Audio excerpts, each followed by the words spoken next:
1193 AD Bakhtiyar Khilji का नालंदा महावीरा यानी Buddhist monastery पर आक्रमण होता है। नतीजा भीषण नरसंहार और नालंदा में रखा अनमोल ट्रेजर हमेशा के लिए नष्ट। क्या था ये अनमोल ट्रेजर और बख्तियार खिलजी ने इसे क्यों डिस्ट्रॉय किया? और सबसे बड़ी बात, नालंदा पर आक्रमण ही क्यों किया गया? वो न तो किसी राजा का किला था और न ही खजाना जमा किए हुए कोई मंदिर, बल्कि वो तो शिक्षा का प्रचार प्रसार करने वाली एक यूनिवर्सिटी थी। दोस्तों, आज हम अपने इस वीडियो में इन सभी सवालों का जवाब देने की कोशिश करेंगे। तो आइए शुरू करते हैं। इंट्रोडक्शन। नालंदा पर हुए आक्रमण के बारे में जानने से पहले नालंदा के बारे में जानना जरूरी है। दोस्तों, नालंदा महावीरा का उदय 5वीं शताब्दी में माना जाता है। ये विश्व की सबसे पुरानी यूनिवर्सिटीज में से एक है। प्रेजेंट डे बिहार में इसकी लोकेशन है। नालंदा संस्कृत के 3 शब्दों से मिलकर बना है, ना, अलम, दा, जिसका अर्थ होता है ना रुकने वाला ज्ञान का प्रवाह। नालंदा महावीरा की जानकारी हमें हुएन सैंग और इत्सिंग जैसे चाइनीज ट्रैवलर्स के अकाउंट से मिलती है। ह्यूएन सैंग 7th सेंचुरी में नालंदा आते हैं। वो इसकी स्थापना का श्रेय गुप्ता वंश के शासक कुमार गुप्ता वन को देते हैं। ह्यूएन सैंग लिखते हैं कि यहां 10,000 मंक्स और 1,510 टीचर्स रहते थे। मतलब ये एक रेजिडेंशियल यूनिवर्सिटी हुआ करती थी। नालंदा में China, Japan, Korea, Indonesia, Persia, Turkey और श्रीलंका जैसे देशों से लोग पढ़ने के लिए आते थे। यहां बुद्धिज्म के साथ साथ astronomy, mathematics, philosophy, medicine, grammar जैसे सब्जेक्ट्स की शिक्षा भी दी जाती थी। यहां तक कि उपनिषद्स के कुछ ओरिजिनल मैन्युस्क्रिप्ट्स भी यहां मौजूद माने जाते थे। साथ ही यहां स्टूडेंट्स को कोई फीस भी नहीं देनी होती थी। यहां पढ़ने वालों में हर्षवर्धन, वासुबंधु, धर्मपाल, नागार्जुना, पद्मसंभव और ह्यूएन सैंग जैसे बड़े बड़े नाम शामिल थे। ऐसा भी माना जाता है कि ग्रेट एस्ट्रोनॉमर और मैथमेटिशियन आर्यभट्ट इस यूनिवर्सिटी के हेड रहे थे।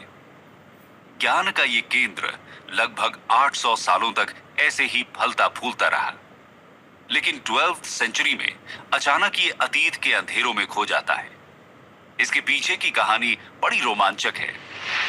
Invasion of Nalanda. दोस्तों, नालंदा पर एक नहीं 3 आक्रमण हुए थे। पहले 2 आक्रमण के बाद इसे फिर से रीबिल्ड कर लिया गया था, लेकिन तीसरा आक्रमण इसके लिए फेटल साबित होता है। सबसे पहला आक्रमण स्कंदगुप्त के समय 455 to 467 एडी मिहिर कुल के नेतृत्व में हुनर्स ने किया था। हुनर्स बेसिकली सेंट्रल एशियन ट्राइब्स के एक ग्रुप को कहते हैं जो खाइबर पास के थ्रू इंडिया में एंटर करते हैं। 4th और 6th सेंचुरी सीई के बीच यानी कि गुप्ता एम्पायर के समय हुनर्स के इन्वेजन इंडिया पर हुए थे।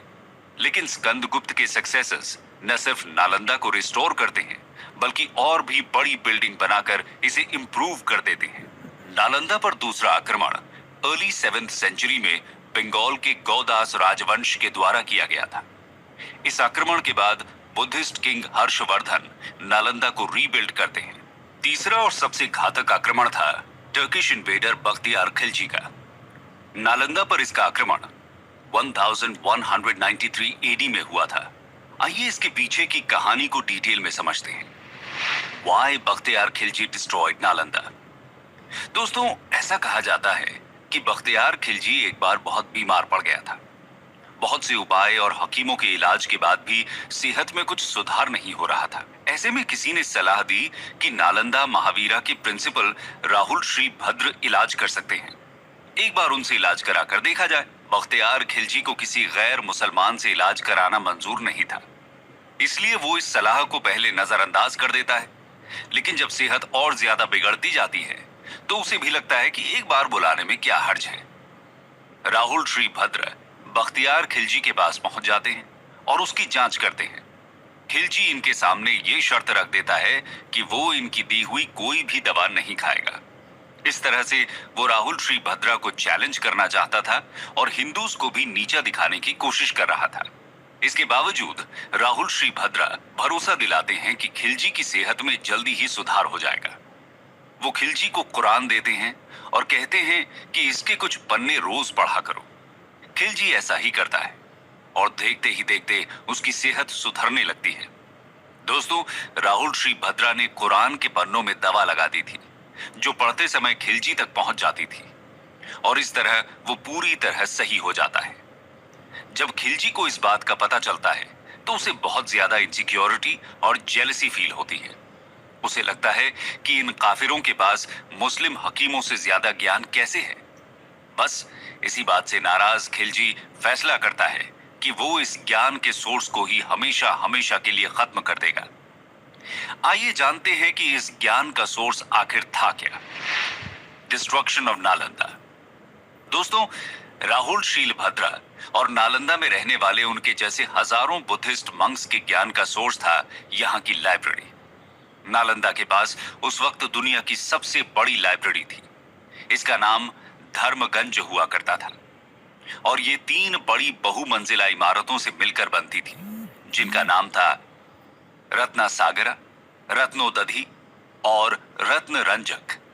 इसमें करीब 90 लाख किताबों का संग्रह था। खिलजी को जब इस बात का पता चलता है तो वो नालंदा पर आक्रमण करने का फैसला करता है। हजारों की संख्या में यहां रह रहे बुद्धिस्ट मंक्स की बेरहमी से हत्या कर दी जाती है। बहुत से स्कॉलर्स को तो जिंदा ही जला दिया जाता है। खिलजी की सेना निहत्थे बौद्ध भिक्षुओं पर भूखे भेड़ियों की तरह टूट पड़ती है। चारों तरफ कत्लेआम मच जाता है। उसके बाद यहां की लाइब्रेरी में आग लगा दी जाती है।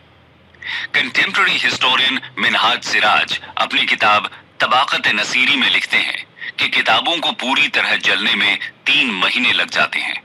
इससे आप समझ सकते हैं कि कितना विशाल संग्रह रहा होगा यहाँ किताबों का। इनमें से बहुत सारी मैन्युस्क्रिप्ट्स यहाँ ओरिजिनल फॉर्म में थी, जो कि दोबारा कभी रिकवर नहीं की जा सकी। कंक्लूजन। दोस्तों, खिलजी ने सिर्फ एक यूनिवर्सिटी को ही डिस्ट्रॉय नहीं किया, बल्कि एक पूरे ट्रेडिशन को तबाह कर दिया। ये आक्रमण इतना भयानक था कि रीबिल्ड करने के लिए नालंदा में कुछ बचा ही नहीं था। रह जाते हैं तो सिर्फ गांधार में बनी इमारत के कुछ अवशेष, जो समय के साथ मिट्टी में दफन हो जाते हैं। नालंदा को डिस्ट्रॉय करने के बाद खिलजी बिहार में ही 2 और यूनिवर्सिटीज, विक्रमशिला और उदंतपुरी को भी डिस्ट्रॉय कर देता है। ये सिर्फ भारत का नुकसान नहीं था, बल्कि पूरे विश्व का नुकसान था। सिर्फ एक व्यक्ति की जलन और इनसिक्योरिटी की वजह से हजारों वर्षों का ज्ञान संग्रह जलकर राख हो जाता है। भारत जैसा कल्चर, जहां किताब के एक पन्ने को फाड़ना भी पाप माना जाता है, उसके इतिहास में होने वाली ये घटना सच में शर्मसार करती है। दोस्तों, नालंदा के लॉस्ट ट्रेजर को तो हम फिर से जीवित नहीं कर सकते, लेकिन इंडियन गवर्नमेंट ने नालंदा महावीरा को फिर से एजुकेशन के हब के रूप में डेवलप करना जरूर शुरू किया है। इसका आइडिया पहली बार 2006 में former late president APJ Abdul Kalam ने प्रपोज किया था। फाइनली इंडियन पार्लियामेंट ने नालंदा यूनिवर्सिटी एक्ट 2010 पास करके यहां फिर से यूनिवर्सिटी बनाने का डिसीजन लिया। जाने माने इकोनॉमिस्ट अमर्त्य सेन को यूनिवर्सिटी की गवर्निंग बॉडी का चेयरमैन भी बनाया गया। 2014 से नालंदा यूनिवर्सिटी में एडमिशंस भी शुरू किए जा चुके हैं। अपनी पुरानी ग्लोरी तक पहुंचने के लिए तो नालंदा को अभी लंबा सफर तय करने की जरूरत है, लेकिन हम उम्मीद करते हैं कि सरकार का ये प्रयास भारत को एजुकेशन के फील्ड में एक बार फिर से विश्व गुरु बनने में जरूर सार्थक सिद्ध होगा।